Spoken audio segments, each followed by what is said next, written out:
pandémie, on est rendu à 2 mois, là. Pas 2 mois, 2 ans. Et ces gens-là sont tout le temps dedans. C'était compliqué d'avoir une clinique ici. Donc, celle-là, cette bataille-là, on ne l'a pas remportée. Mais écoutez, on a un centre ici à Saint-Quentin. Il faut y aller. Écoutez, on est rendu là. On a eu des rencontres avec plusieurs partenaires. Puis, une communauté comme nous autres, on n'a pas le choix d'avoir des partenaires. On ne peut pas tout le temps refiler les coûts à tous nos investissements, toujours sur notre population. Donc, c'est vraiment important, puis on a des excellents partenaires ici. Donc, c'est important pour faire avancer nos dossiers dans la communauté. Les projets de partenariat, on a trouvé une solution, publicité sur la Zamboni, à Halte-Routière. Future activité de plein air, je vais vous en parler tout à l'heure. Moi, je ne suis pas tout seul là-dedans. Je pense que la population, quand ils vont comprendre tout le dynamisme que ça peut apporter, juste une petite activité, surtout en temps de pandémie, je pense que ça va faire du bien. Je vais vous l'expliquer tout à l'heure. Ce conseil municipal en est un d'action. On ne chôme pas. La transparence est toujours présente. Tout ce qu'on fait, les réunions, vous pouvez y assister. La réforme municipale sur la gouvernance locale va nous apporter des défis. Et nous voyons ça d'un très bon œil. À suivre. J'ai mis 4 petits points. On va avoir l'ouvrage là-dedans, mais je pense que ça va être excellent pour notre communauté.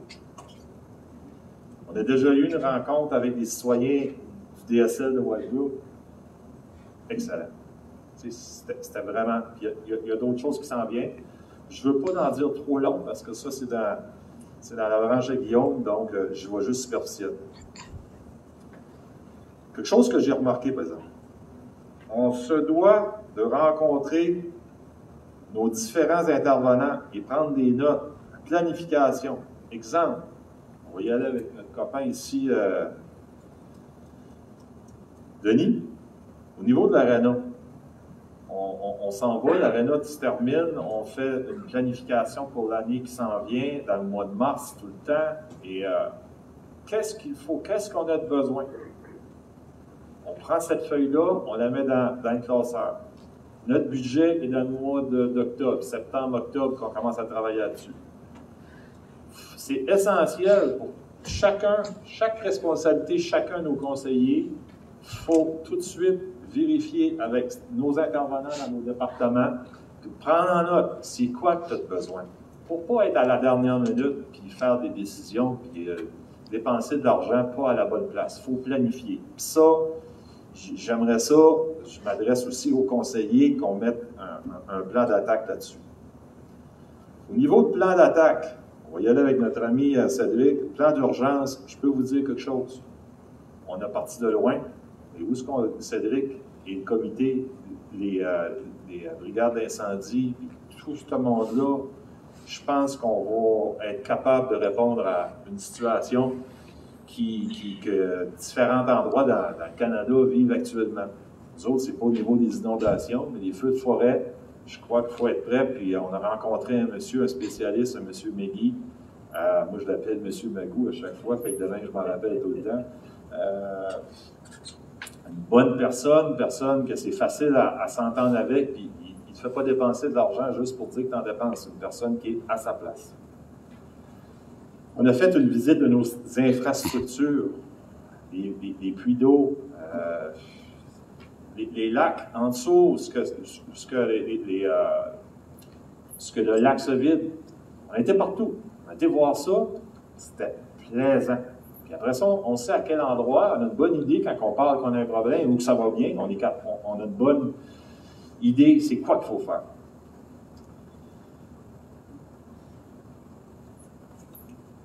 Au niveau des entrevues,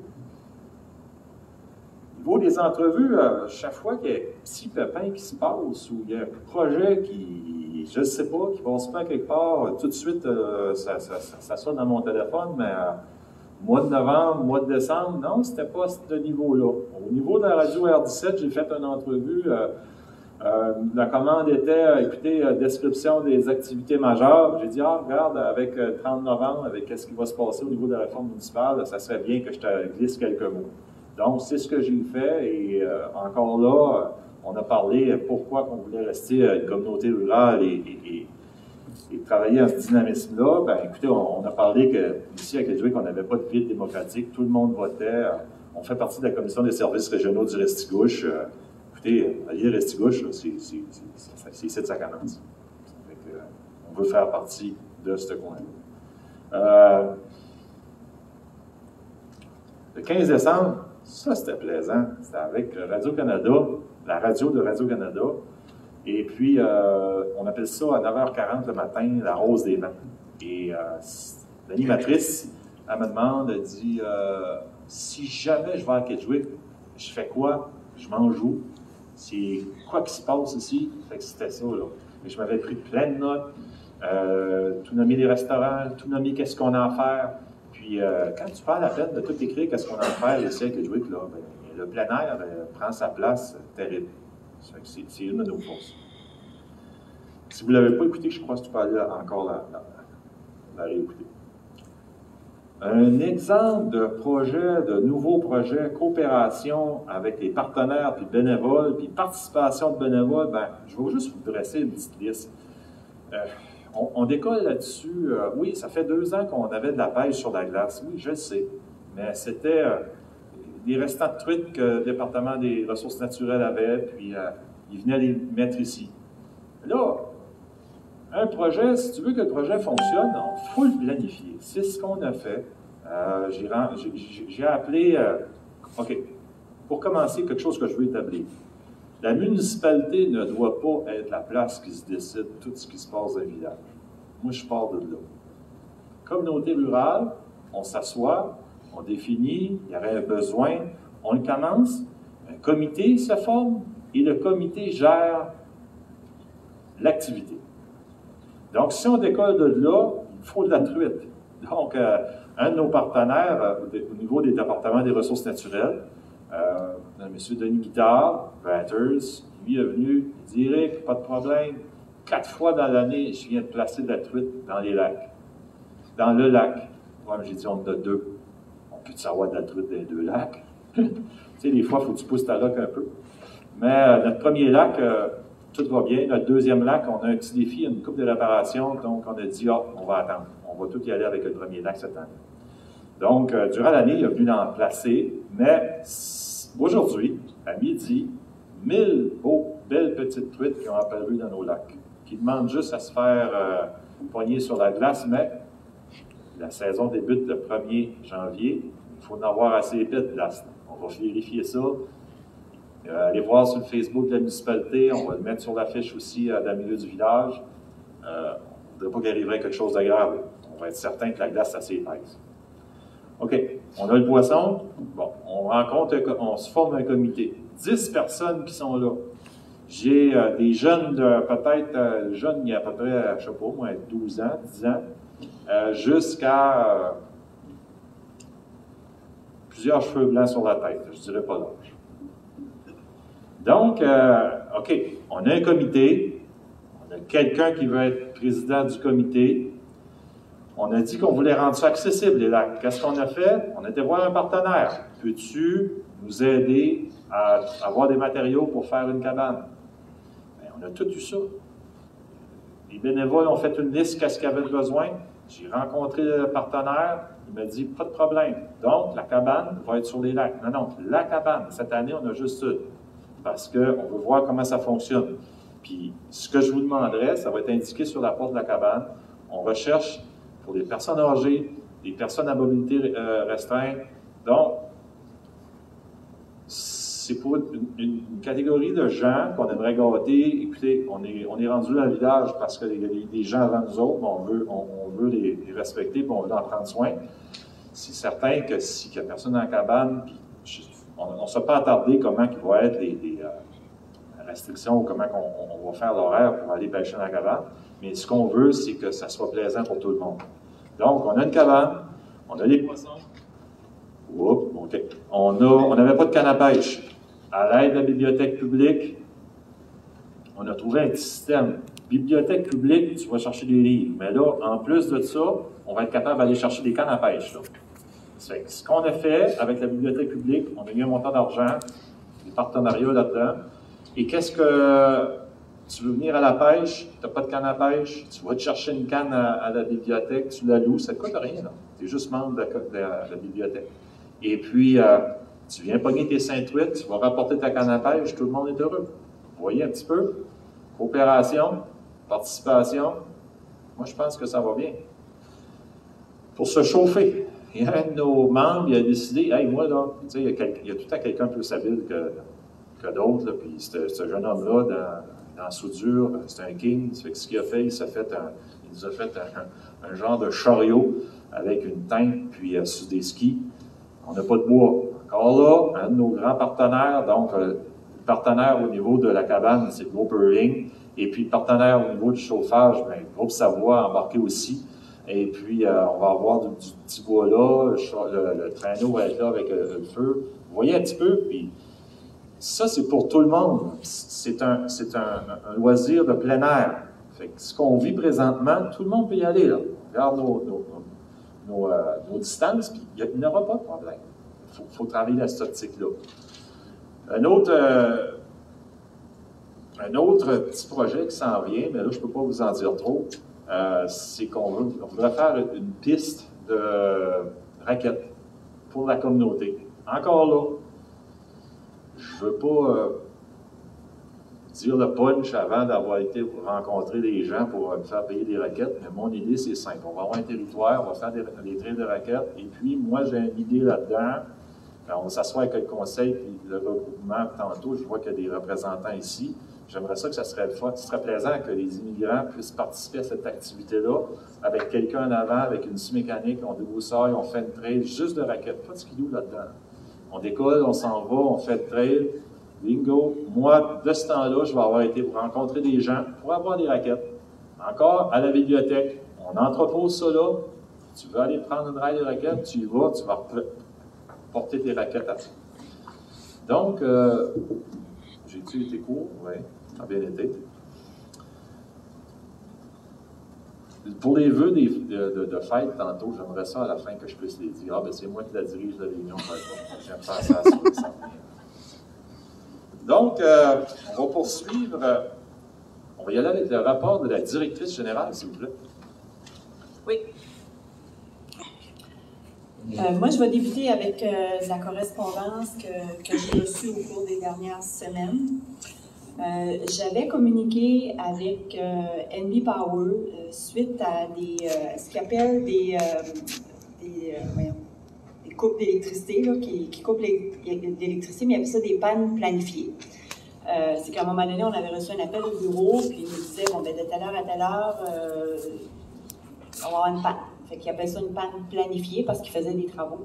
Fait que là, tout d'un 15 minutes après, le téléphone s'est mis à sonner, puis là, le citoyen, bon, moi, c'est-tu dans ma rue, puis c'est-tu dans ma rue, mais il appelait les personnes ou les secteurs de rue qui étaient coupés, mais il appelait pas les autres. Fait que la voisine de l'autre rue appelait la voisine de l'autre rue, puis c'est comme ça que c'est arrivé au bureau. Fait que ce que j'avais fait à ce moment-là, c'est que j'avais téléphoné à NB Power pour leur dire, ben, est-ce qu'il y a un moyen de nous donner de l'information ou de nous aviser la municipalité quand il y a des choses comme ça qui se produisent. C'est sûr qu'une panne suite à un bris, quand même, c'est non planifié, on s'entend, il n'y a pas de problème. Mais quand vous le savez, de nous aviser pour que nous autres, on puisse passer des messages sur la page Facebook, à la radio, pour aider puis déstresser les citoyens, surtout en hiver. Fait qu'on m'avait dit, ben oui, la question est pertinente, puis on va vérifier. Fait que suite à ça, voici le courriel que j'ai reçu de NB Power le 2 décembre dernier, où est-ce qu'il me dit « Je me suis informé au sujet des pannes d'électricité planifiées pour soumettre une liste aux municipalités des personnes affectées. Nous comprenons la validité de votre demande, mais nous n'avons pas de procédure pour y arriver. Couramment, la meilleure façon de trouver cette information serait sur notre site web, puis on nous donne le lien. Les citoyens n'ont qu'à entrer leur numéro de téléphone. Ces demandes devrions être dirigées vers nous, peut-être partager cette link, le monsieur doit être anglophone, à ceux et celles qui vous appellent pourrait être une solution. Donc, voici la réponse que nous avons reçue d'NB Power. Fait qu'ils n'ont pas vraiment de système en place là, pour être capable de nous aviser, de dire, bien, il y a une panne planifiée, vous pouvez aviser vos citoyens. Ce qu'ils nous disent, c'est qu'il y a un lien, rentrez votre numéro de téléphone, puis à partir de là, bien, ça va vous dire si oui, il y a une panne dans votre coin ou pas. C'est le seul système qu'ils ont en place présentement. Suite aux pannes qu'on a eues dans les dernières semaines, on l'a essayé là, de rentrer le numéro de téléphone, puis ça fonctionne, c'est vrai que ça sort, puis il y a beaucoup d'informations qui sortent à partir du numéro. Donc, pour le moment, ben, c'est sûr que continuez de nous appeler. Continuez de nous appeler, c'est le seul moyen qu'on peut vous aider. Puis de là, ben, on peut vous envoyer les liens. On est conscient que c'est pas tout le monde qui sont connectés sur Facebook. Surtout les personnes plus âgées, c'est pas nécessairement toujours facile, cette option-là. Donc, on continuera d'être là, la municipalité, pour aviser les citoyens quand on est au courant de quelque chose qui se passe à ce niveau-là. Fait que je voulais vous partager ça. On a aussi reçu le 2 décembre une lettre du ministre Trevor Holder, qui est ministre de l'Éducation postsecondaire, formation et travail, et qui dit ceci. Notre province franchira bientôt le cap de 2 ans de vie avec la COVID et tous les défis sans précédent qu'elle a entraînés. Pourtant, tout indique que le Nouveau-Brunswick en sortira plus fort. Au cours des 9 derniers mois, notre économie a enregistré des progrès considérables avec la croissance la plus rapide du pays en matière d'exportation, des augmentations à 2 chiffres, des ventes manufacturières et des ventes immobilières sans précédent. La construction d'appartements et de condominiums est à son plus haut niveau depuis 1972. Il est impressionnant de constater que cette année, le Nouveau-Brunswick a connu ses plus fortes croissances démographiques dues à la migration interprovinciale en 45 ans. Nous avons accueilli plus de 4000 personnes provenant d'autres provinces et plus de 2000 immigrants internationaux.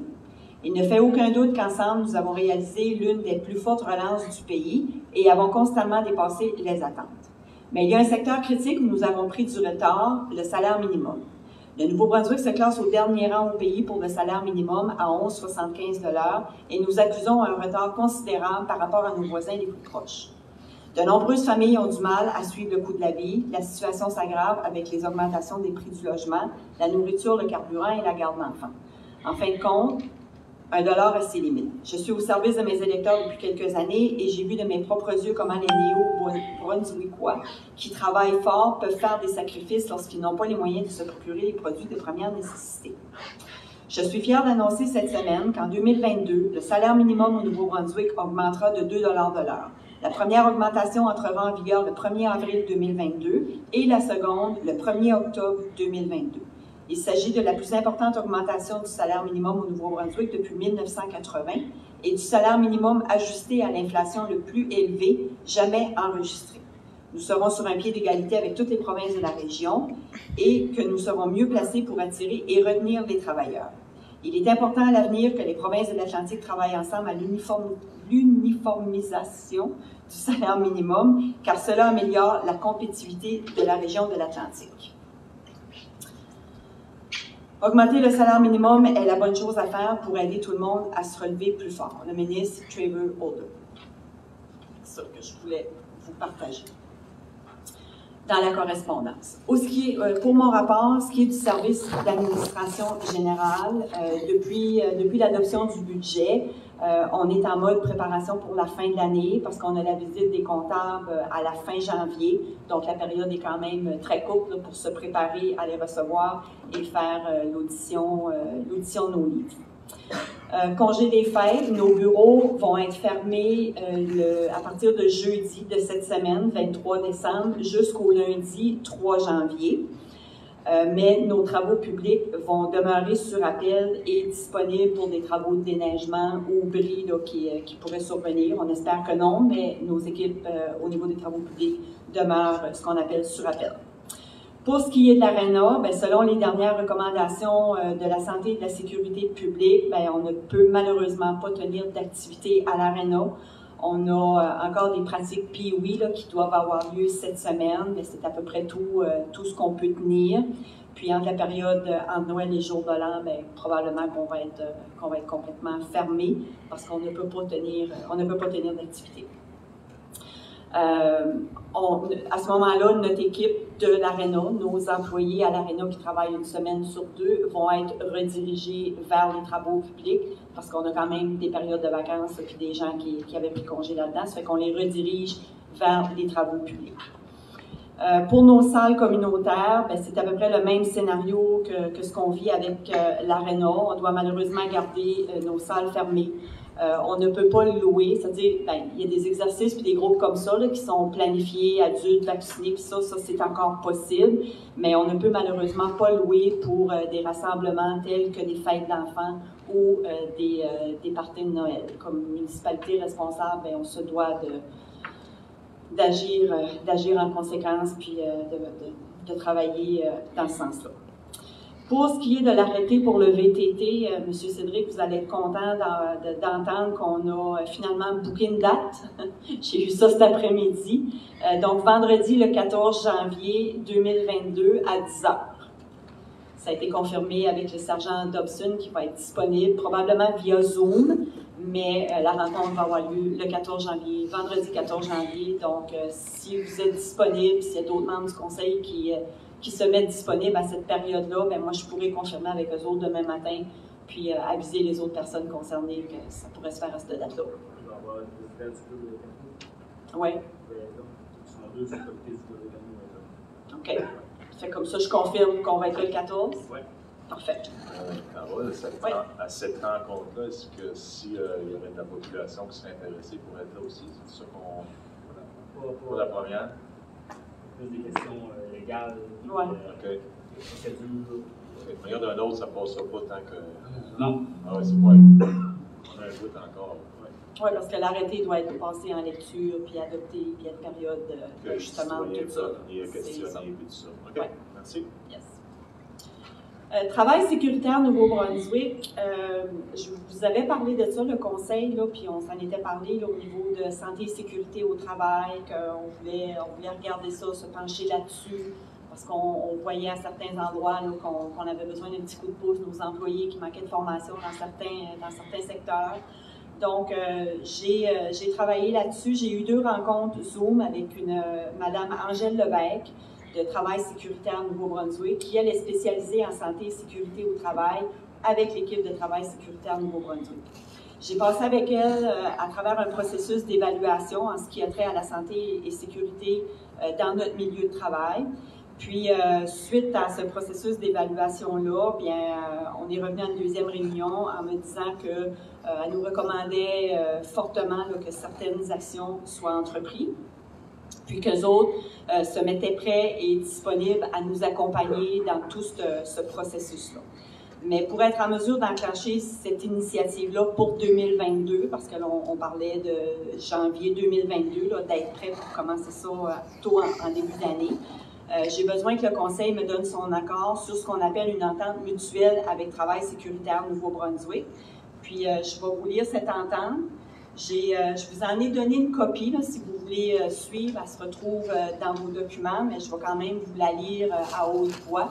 Puis après ça, si tout le monde est confortable avec ça, on pourrait faire signer ce document-là par M. le maire et moi-même. Puis moi, demain, j'allais pouvoir signer ça pour enclencher officiellement ce processus. Donc, l'entente, c'est